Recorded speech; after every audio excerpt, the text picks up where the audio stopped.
नमस्कार।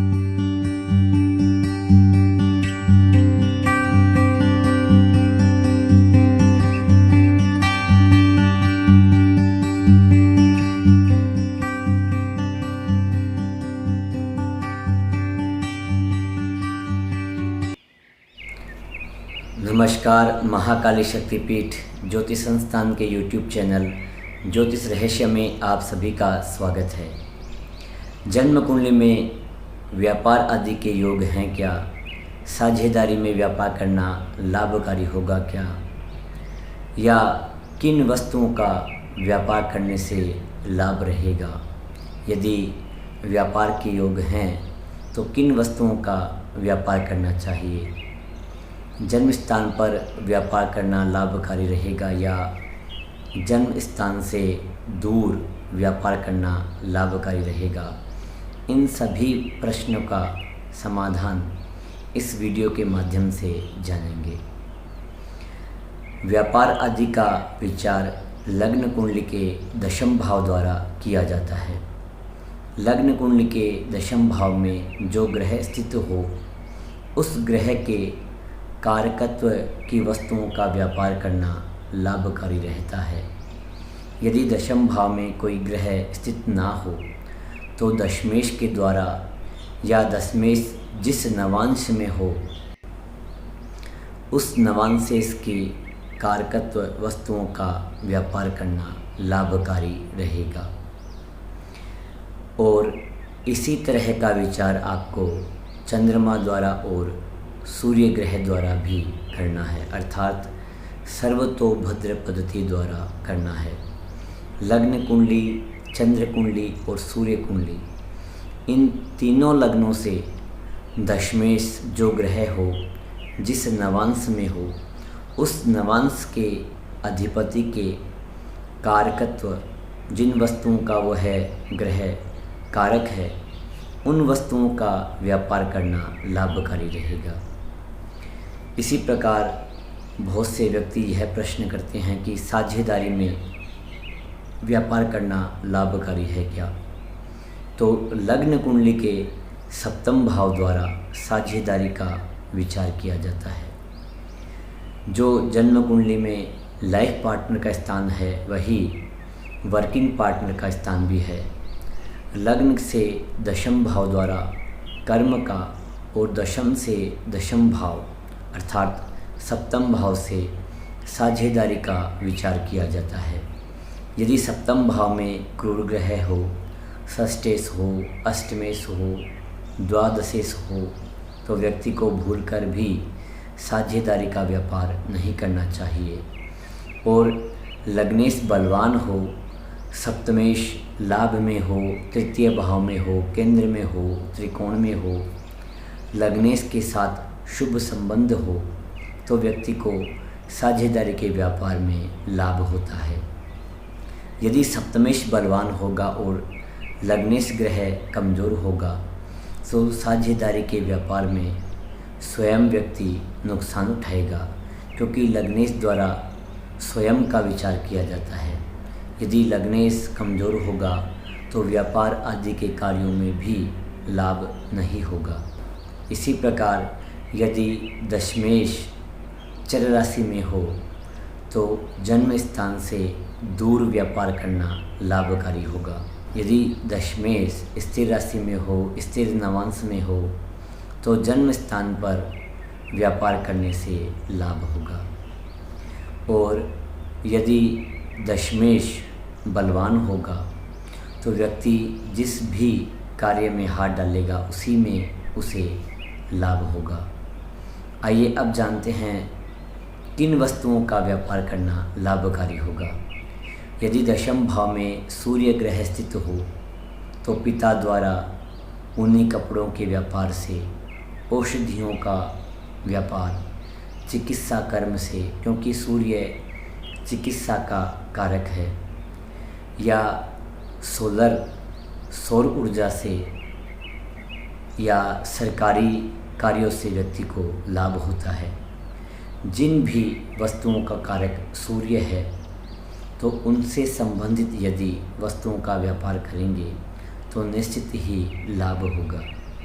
इसी प्रकार यदि दशम भाव में चंद्रमा हो या दशमेश चंद्रमा के नवांश में हो तो व्यक्ति को माता से, जलोत्पन्न वस्तुओं से, कृषि कार्य से, स्त्रियों से या स्त्री उपयोगी वस्तुओं से, इंपोर्ट एक्सपोर्ट के कार्य से, खेती के कार्य से, मोती से, चांदी से, इनसे लाभ होता है। इसी प्रकार दशम भाव में मंगल ग्रह हो या दशमेश मंगल के नवमांश में हो, मंगल ग्रह कारक हो तो व्यक्ति को शस्त्रों से, जमीन के कार्य से, अग्नि के कार्यों से, इलेक्ट्रिक आइटम से, लड़ाई झगड़े झंझट से या सेनापति, सेना के क्षेत्र में, पुलिस विभाग में, रक्षा विभाग में व्यक्ति को लाभ होता है। यदि दशम भाव में बुध ग्रह स्थित हो या दशमेश बुध के नवमांश में हो, जन्म कुंडली में बुध ग्रह कारक हो तो व्यक्ति को व्यापार से, क्योंकि व्यापार का कारक बुध ग्रह है, तो व्यक्ति को व्यापार से, मीडिएटर बनने से, एजेंसी टाइप के कार्यों से, मध्यस्थता से, लेखन के कार्य से, बोलने से, कंसल्टिंग के कार्य से लाभ होता है।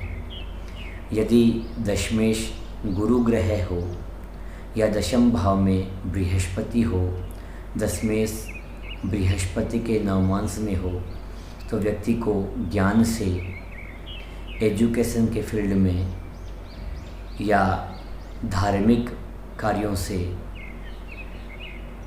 न्याय आदि के क्षेत्र में या अपने स्वज्ञान से धनार्जन, धन का लाभ होता है। बृहस्पति जिन भी वस्तुओं का कारक है उनसे संबंधित व्यापार करने से व्यक्ति को लाभ होगा। सोने से, क्योंकि बृहस्पति सोने का कारक है, गोल्ड का कारक है, तो सोने आदि बहुमूल्य वस्तुओं का व्यापार करने से व्यक्ति को धन लाभ होगा। यदि शुक्र ग्रह दशम भाव में हो या दशमेश शुक्र के नवमांश में हो तो व्यक्ति को स्त्री उपयोगी वस्तुओं के, कॉस्मेटिक आइटम के कार्यों से, सौंदर्य प्रसाधनों से, लग्जरी आइटमों से, गाड़ी आदि के व्यवसाय से, नई गाड़ी के शोरूम आदि से या बहुमूल्य गहनों से, सोने चांदी आदि के शोरूम या जवाहरात आदि के कार्यों से, डायमंड से, इन व्यापार से लाभ होता है। यदि दशम भाव में शनि ग्रह हो या दशमेश शनि के नवमांश में हो तो नौकरों द्वारा मैन्युफैक्चरिंग के कार्यों से, उत्पादन के कार्यों से या लोहे के, कोयले के, तेल के आदि के कार्यों से शनि दशम भाव में हो तो माइंस से, खानों से व्यक्ति को लाभ होता है। भार ढोने से, जिन कार्यों में मेहनत ज़्यादा हो उन कार्यों से व्यक्ति को लाभ होता है। इसी प्रकार यदि दशम भाव में राहु ग्रह हो तो आडंबर से, गूढ़ ज्ञान से या निंदित कार्यों से, 2 नंबर के कार्यों से व्यक्ति को लाभ होता है, क्योंकि राहु इन ग्रहों, इन वस्तुओं का कारक है। राहु निंदित कार्यों का, बेईमानी का, 2 नंबर के कार्यों का या कलयुग में सद्य फल देने वाला ग्रह है। तो यदि राहु कारक हो, राहु दशम भाव में हो तो व्यक्ति 2 नंबर के कार्यों से, नशे के व्यापार से या बेईमानी से धन लाभ करता है। तो इस प्रकार दशम भाव में जो ग्रह हो उस ग्रह की प्रकृति के अनुसार व्यक्ति को कार्य का चुनाव करना चाहिए। इसी प्रकार दशम भाव में एक से अधिक ग्रह स्थित हो तो उन ग्रहों के मिश्रण से क्या योग बन रहा है, इस बात का भी गहनता से विचार करना चाहिए। इस प्रकार दशम भाव में जो ग्रह स्थित हो, जिन वस्तुओं का वह ग्रह कारक हो, उन वस्तुओं से संबंधित व्यापार करना चाहिए। साथ ही और भी बहुत से नियम है जिन्हें आपको ध्यान रखना चाहिए। हेरिडिटी, वंश परंपरा।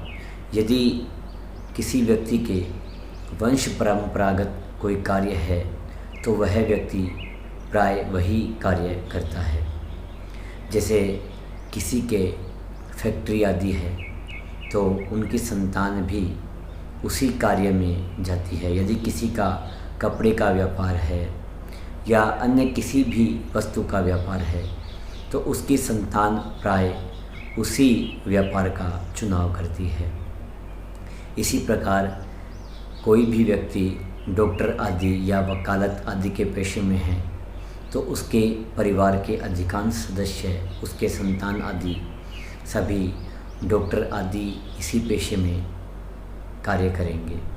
तो इस प्रकार आपको वंश परंपरा, हेरिडिटी, एनवायरनमेंट और एफर्ट्स, इसका भी ध्यान रखना चाहिए। आज व्यापार आदि के विषय में इतना ही। यदि आप जन्म कुंडली दिखाना चाहते हैं, बनवाना चाहते हैं, नया व्यापार प्रारंभ करने से पूर्व शुद्ध मुहूर्त प्राप्त करना चाहते हैं, विवाह से पूर्व जन्म कुंडली का मिलान करवाना चाहते हैं, गुण मिलान करवाना चाहते हैं या अन्य किसी भी प्रकार की ज्योतिष से संबंधित सलाह लेना चाहते हैं तो स्क्रीन पर दिए गए नंबरों पर संपर्क कर सकते हैं। आज के लिए इतना ही। नमस्कार।